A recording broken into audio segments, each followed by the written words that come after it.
Hi, this is Tandy Gutierrez, and this is another Pimp Your Mat stretch. So I was asked for things to help with knee pain. These are just stretches that in my clients and in myself, I've noticed that if it starts to feel tight and a little icky around the knee, when you add these as a warm-up and or maybe a cool down, that you start to see a distinct difference in things. So this is a standing variation. There's also a seated variation of this on the YouTube channel, whichever one you want to try or what fits into your workout or your lifestyle for that day. So I'm going to turn to the side so you can see a profile view here in just a second, but you're just going to stand and you're going to cross one leg over the other.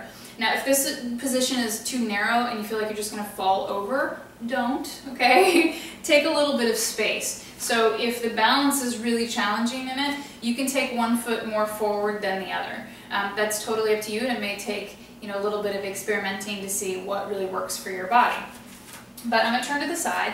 You're going to cross one leg over the other. Inhale the arms up towards the ceiling. Exhale to peel and curl forward into a forward fold. So here's where the stuff comes in, okay? Everybody does a forward fold and their butt goes way back that direction. That's not where we want your butt.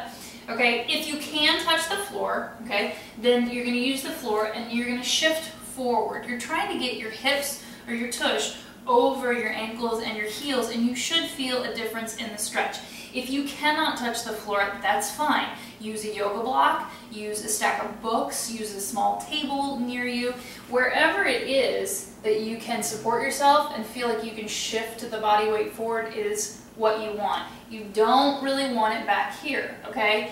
Yes, once you feel like you've gotten the stretch out of it and you do want to shift a little bit, that's fine.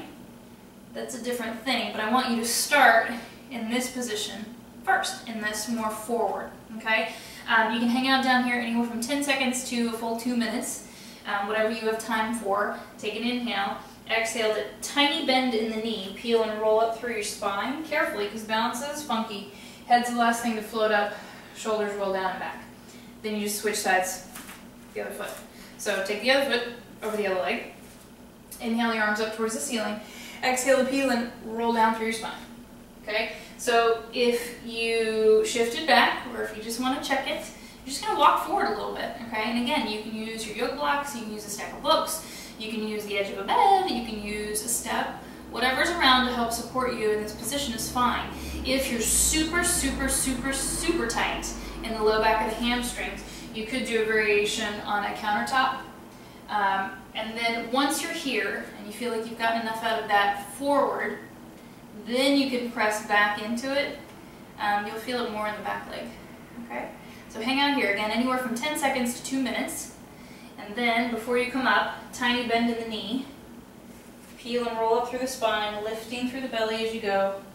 Bring the arms all the way up and bring them down, feet in parallel. Okay? So that's another Pimp Your Mat stretch for you. It's for IT and hamstrings, but it's all this stuff around the knee that can get tight and pull and cause discomfort. So if you've got some knee stuff, you might try these to see if that can take some of the pain out of your body. Thanks for stretching with me.